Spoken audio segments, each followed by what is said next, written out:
ओम नमः शिवाय, ओम नमः शिवाय, हर हर भोले नमः शिवाय।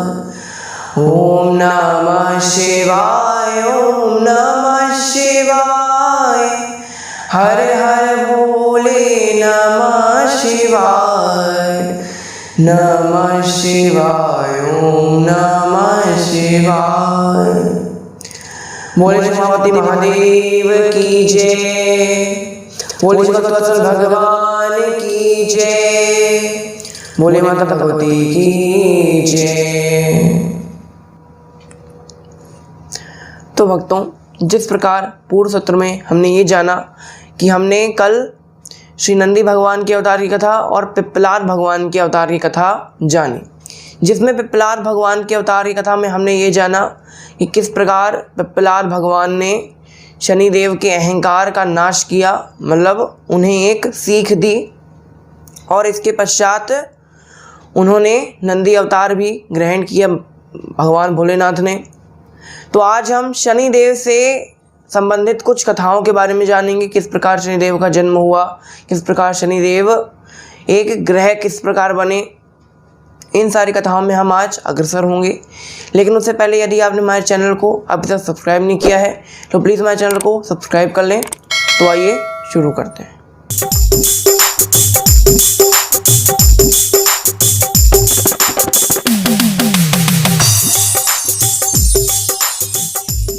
यहाँ आज हम जानेंगे कि शनिदेव का हमारे जीवन में क्या महत्व है, शनिदेव हमारी कुंडली में किस प्रकार स्थित रहते हैं और उनके कुंडली में कहाँ स्थित रहने से क्या फ़ायदे होते हैं, कहाँ स्थित रहने से क्या नुकसान है, उनका जन्म कैसे हुआ, वो ग्रह कैसे बने, ये सारी बातें आज हम जानने वाले हैं।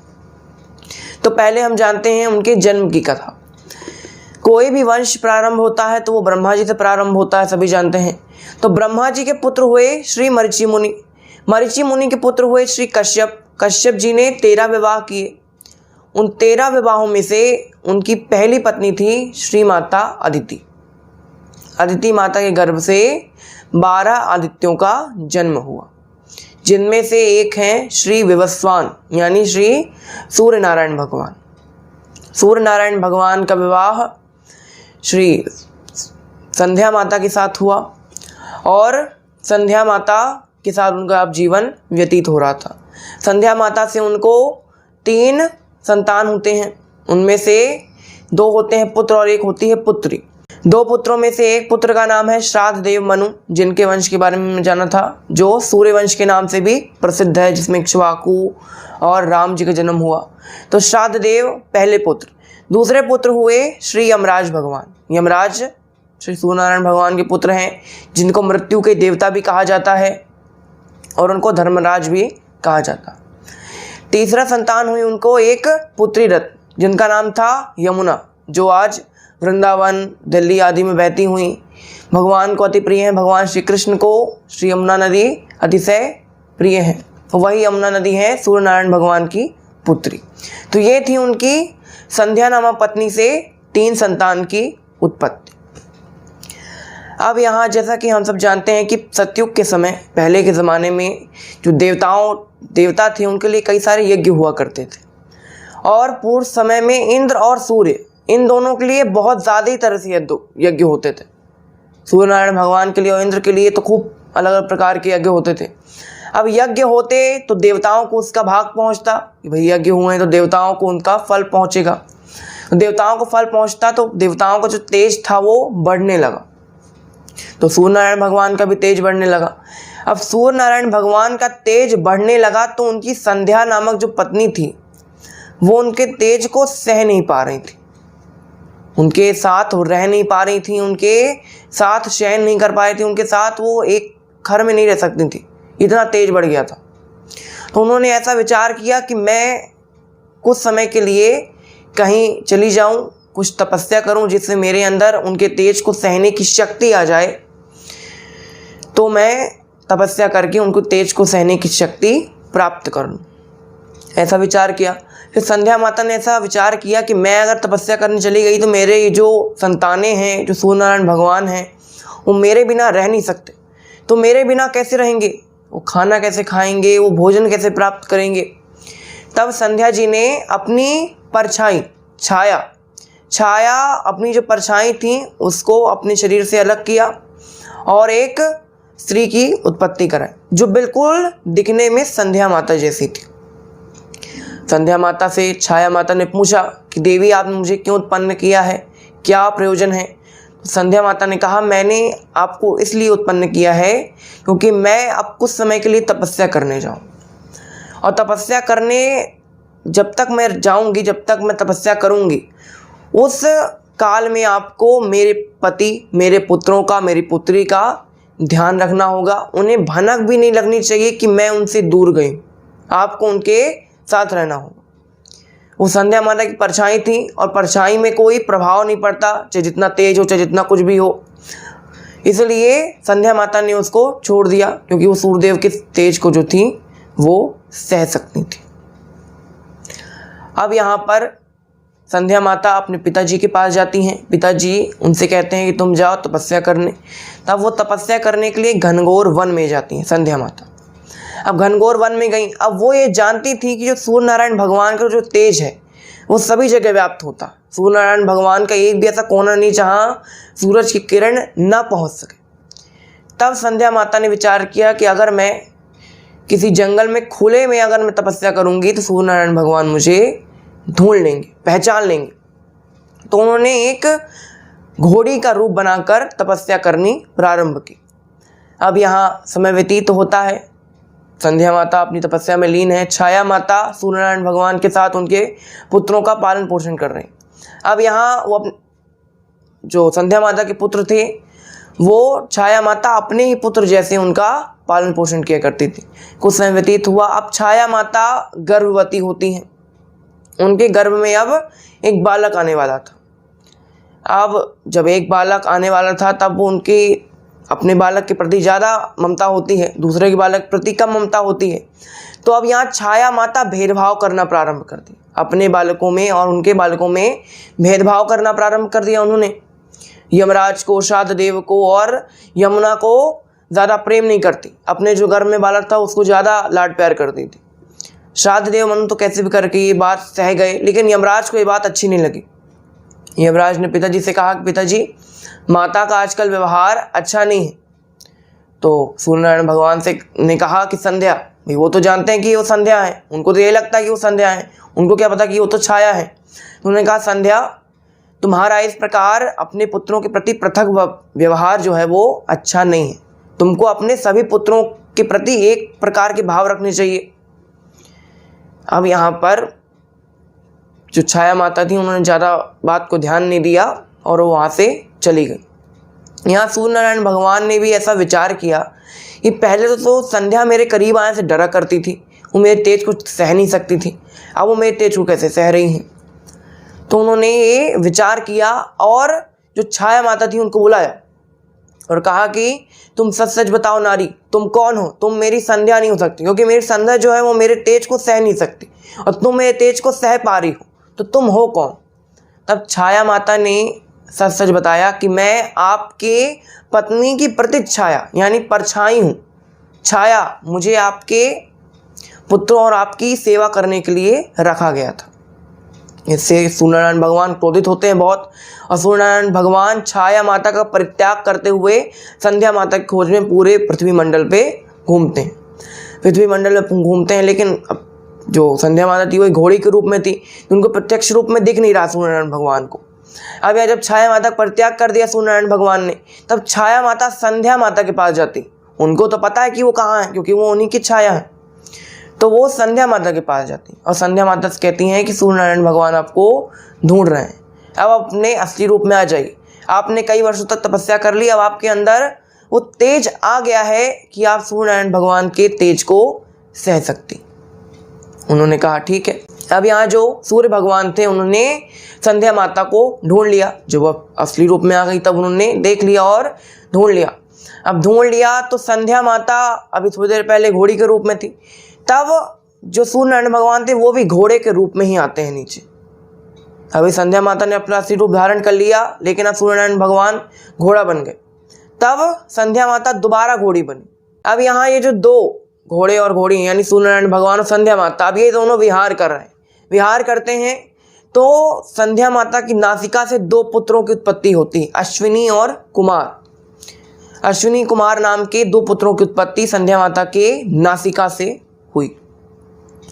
अब यहाँ संध्या माता को जब प्राप्त कर लिया सूर्यनारायण भगवान ने, तब छाया माता का परित्याग कर दिया। अब छाया माता के गर्भ में थे श्री शनि भगवान।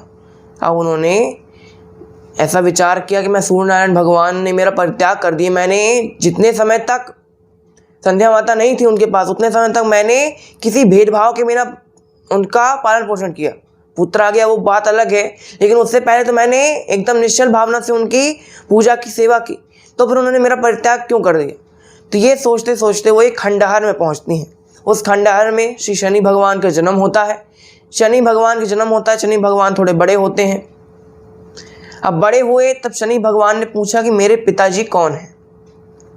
माता ने कहा तुम्हारे पिता सूर्य भगवान हैं। तो उन्होंने कहा तो फिर आप मेरे पिता के साथ क्यों नहीं रहती, बाकी देवियाँ तो अपने पतियों के साथ रहती हैं, तो आप मेरे पिता के साथ क्यों नहीं रहती। तब यहाँ पर छाया माता ने सब वृत्तांत सुनाया।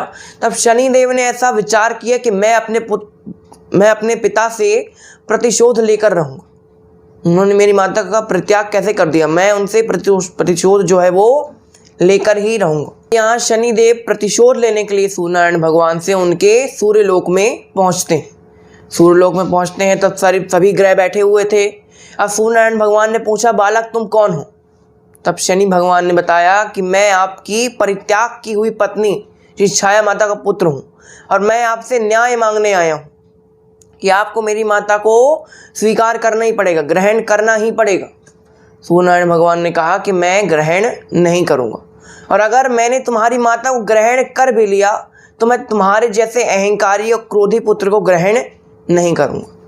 अगर तुम्हारे अंदर कोई प्रतिभा हो, अगर तुम्हारे अंदर कोई ऐसी क्षमता हो कि तुम बहुत अच्छा काम कर रहे हो, या फिर तुम्हारे अंदर कोई ऐसा गुण हो तो मुझे बताओ, कोई अच्छा गुण हो तो मैं उसको देखकर तुमको स्वीकार कर लूँगा। तब शनि भगवान ने सोचा कि मेरे अंदर तो अभी तो ऐसा गुण कोई नहीं है, और ना ही मुझे कोई वरदान प्राप्त हुआ है। तब उन्होंने ऐसा विचार किया कि अब मैं अपनी एक पहचान बनाऊंगा। मैं सूर्य नारायण भगवान का पुत्र ना कहलाकर न्याय देवता शनि के नाम से विख्यात हूँ। ऐसा विचार करके वो खूब तपस्या करने के लिए एक बड़े से पर्वत पर एक उंगली पर ही तपस्या कर रहे थे। कई वर्ष हुए तपस्या से महादेव जी प्रसन्न होते हैं। महादेव जी पूछते शनि तुमको क्या वरदान चाहिए। तो शनि भगवान ने कहा कि मैं चाहता हूँ कि मुझे नवग्रहों में एक स्थान प्राप्त हो। भगवान ने कहा तथास्तु, तुमको नवग्रहों में एक स्थान प्राप्त होगा। और क्या वरदान चाहिए। और कई सारे वरदान मांगे उन्होंने फिर शनिदेव ने कि मुझे ऐसी दृष्टि दीजिए कि मैं जिस पर भी अपनी दृष्टि डालूं उसका सब कुछ नष्ट हो जाए। ऐसा विचार किया। और जिस पर मैं अच्छी दृष्टि डालूं वो संपन्न हो जाए, और जिस पर मैं अपनी क्रोध वाली जो दृष्टि डालूं तो वो सब नाश हो जाए उसका। ये कई सारे वरदान मांगे, और एक प्रतिष्ठित देवता के रूप में पूजित होने का भी वरदान प्राप्त किया। तो ये सब वरदान देकर महादेव जी चले गए थे। इसके पश्चात शनिदेव पहुंचते हैं सूर्य नारायण के लोक में। सूर्य नारायण के लोक में पहुंचते हैं, सूर्य नारायण भगवान से कहते हैं देखिए पिताजी, अब मैं एक प्रतिष्ठित देवता बन गया, मुझे नवग्रहों में एक स्थान भी प्राप्त हो गया है। मुझे साक्षात श्री भोलेनाथ ने मुझे एक स्थान प्राप्त कराया। तब सूर्यनारायण भगवान ने कहा कि भले ही तुमको स्थान प्राप्त कराया है, लेकिन मैं तुमको स्वीकार नहीं करूँगा। तुम अहंकारी हो, क्रोधी हो, मैं तुमको स्वीकार अभी भी नहीं करूँगा। तब जो शनिदेव थे वो अपनी माता छाया को लेकर एक नए लोक का निर्माण करते हैं और वहाँ पर रहने लगते हैं।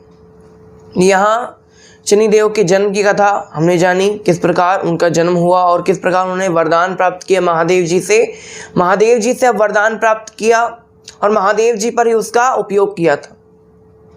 जैसे हमने बताया था कि दधीची मुनि के ऊपर शनिदेव की बहुत बड़ी दृष्टि पड़ गई थी, जिससे उनको अपनी हड्डियों का दान करना पड़ा। हड्डियों का दान किया तो फिर पिपलाद भगवान के ऊपर से अपने माता पिता का छाया जो थी वो हट गई।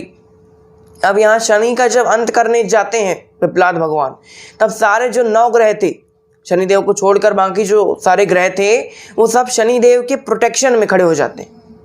सभी जो ग्रह थे वो शनिदेव की सुरक्षा करने के लिए खड़े हो जाते हैं। सबको पिप्पलाद भगवान एक एक करके सबकी कथाएं स्मरण कराते हैं। महादेव जी ने कहा पिप्पलाद भगवान ने कि जिसने तुमको शक्तियां दी उसी पर तुम उसका उपयोग कर रहे हो। कई सबको एक एक करके सब याद दिलाते हैं। चंद्रमा को याद दिलाते हैं कि जब तुम्हारे ससुर ने तुमको श्राप दे दिया था तब मैंने ही तुमको उस श्राप से मुक्त कराया था। तो चंद्रमा भगवान से कहा। फिर और बुध भगवान से कहा कि तुमने मेरी बहुत तपस्या की थी, इसलिए मैं तुमको एक अच्छी बुद्धि प्रदान की और उसी बुद्धि का तुम दुरुपयोग कर रहे हो। शुक्राचार्य से कहा कि शुक्राचार्य, मैंने ही तुमको मृत संजीवनी मंत्र प्रदान किया था। तुम एक पेड़ पर उल्टे लटके रहे कई समय तक, इसके बाद तुमको संजीवनी मंत्र प्राप्त हुआ, लेकिन प्राप्त तो मैंने ही कराया था। तो कई सारे देवताओं को, जो सारे ग्रह थे, उन सबको याद दिलाते हैं। मंगल को याद दिलाते हैं कि देखो तुम मेरे ही पसीने से उत्पन्न हुए हो, तो जो तुम्हारे ऊपर मेरा एक ऋण है और तुम मेरे ऊपर अपनी शक्तियों का प्रयोग करोगे तो फिर अच्छी बात नहीं है। बृहस्पति को याद दिलाते हैं कि गुरु बनने के लिए आपने मेरी तपस्या की थी, इसलिए मैंने आपको एक देवगुरु के रूप में पद प्रतिष्ठित किया था। सभी ग्रहों को याद दिलाते हैं और सभी ग्रह फिर जब जान जाते हैं कि पिप्पलाद कोई साधारण बालक नहीं है, ये तो महादेव के अवतार हैं, सारे ग्रह जो हैं वो सरेंडर कर देते हैं। सारे ग्रह उनके सामने नतमस्तक हो जाते हैं। इसके बाद पिप्पलाद भगवान का शनिदेव का युद्ध होता है। शनिदेव जब हारने लगते हैं तब सारे देवता आते हैं, कहते हैं कि आप शनिदेव को माफ़ कर दीजिए, वरना जो न्याय व्यवस्था है वो गड़बड़ा जाएगी। तब उन्होंने श्राप दिया कि कोई 16 वर्ष की आयु तक की बालक को तुम दृष्टि नहीं डाल पाओगे। 16 वर्ष के बाद तुम डालो तो ठीक है, लेकिन तुम दृष्टि नहीं डाल पाओगे। और जिस व्यक्ति ने मेरा नाम स्मरण किया है, वो चाहे 16 वर्ष का हो, चाहे 1600 वर्ष का हो, चाहे 16,000 वर्ष का हो, तुम उस पर दृष्टि नहीं डालोगे। शनिदेव ने कहा ठीक। शनिदेव की एक और कथा है कि एक बार क्या हुआ था, जैसे हम लोग जानते हैं कि जो गणेश जी का जो शीश था वो महादेव ने अपने त्रिशूल से काटा था। कई सारी कथाएं यही हैं, ज़्यादातर कथाएं यही दिखाई जाती हैं, लेकिन शिव पुराण में 2 प्रकार से कथाएं हैं। एक तो ये कि महादेव जी ने उनका शीश अपने त्रिशूल से काट दिया। दूसरी कथा ये है कि महादेवी ने बहुत तपस्या करके श्री गणेश भगवान को अपना पुत्र बनाया था। अब जब पुत्र बनाया तब किसी के यहाँ जब बालक होता है तब सब लोग देखने के लिए आते हैं कैसा बालक हो। तब सब लोग आए, सभी देवता आए, सभी ग्रह आए, उनमें से शनिदेव भी आए। अब सभी ग्रह आए, सब ने उनको आशीर्वाद दिया और सब लोग चले गए। अब शनिदेव की जब दृष्टि पड़ी तब गणेश जी का शीश अलग होकर चंद्रलोक में पहुंच गया।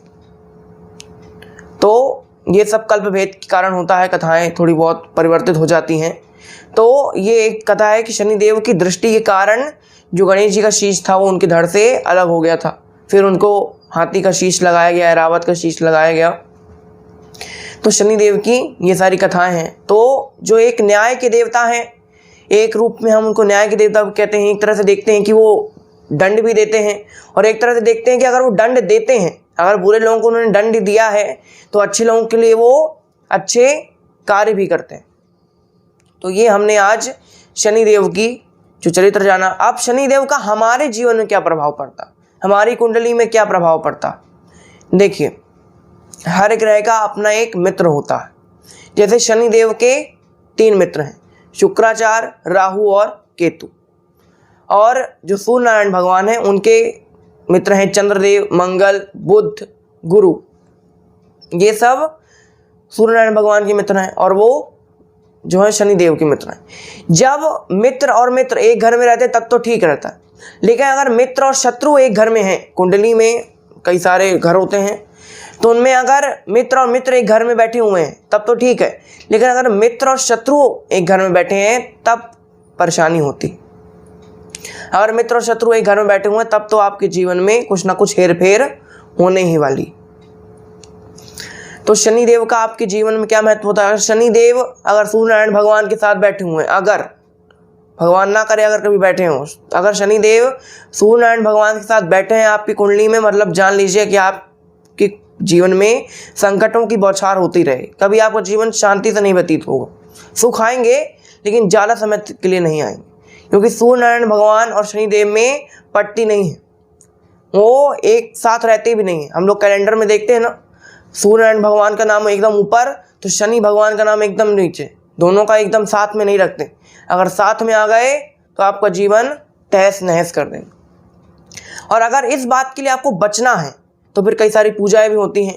और अगर आपकी कुंडली में जो गुरु हैं अपने विशेष स्थानों पर बैठे हुए हैं, जो बृहस्पति ऋषि हैं, अगर वो अपने विशेष स्थान पर बैठे हैं, विशेष स्थान मतलब पहला, चौथा, सातवां और 10वें घर, इन पहले, चौथे, सातवें और 10वें घर में अगर बृहस्पति ऋषि बैठे हुए हैं, तब कोई भी ग्रह चाहे शत्रु के साथ बैठा हो चाहे मित्र के साथ बैठा हो, आपके जीवन में कोई भी संकट आ ही नहीं सकता, अगर बृहस्पति ऋषि की आपके ऊपर कृपा है तो। वरना फिर तो हेर फेर चलता रहता है, ग्रहों का आगे पीछे जाते रहते हैं, आपके जीवन में बदलाव आते रहते हैं। तो ये हमने आज शनिदेव की कथा जानी। कल से हम दोबारा महादेव जी के अवतारों की कथाओं में प्रवेश करेंगे, कई सारे अवतारों के बारे में जानेंगे। तो आज की कथा को हम यहीं विराम देते हैं। आज के लिए बस इतना ही। आपको बहुत बहुत धन्यवाद। घर पर रहिए, सुरक्षित रहिए, मुस्कुराते रहिए। जय श्री राधे।